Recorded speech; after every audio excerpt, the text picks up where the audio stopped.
So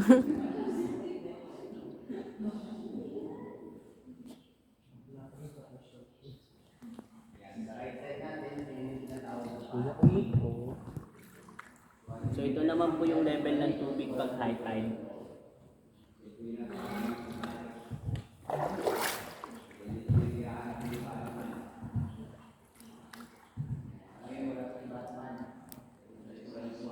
Ganda, sobrang ganda, as in super ganda.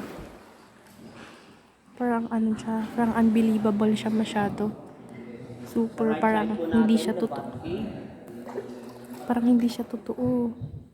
Kung may naamoy po kayong mabaho, so dyan na rin po yung kanilang bathroom. Bathroom.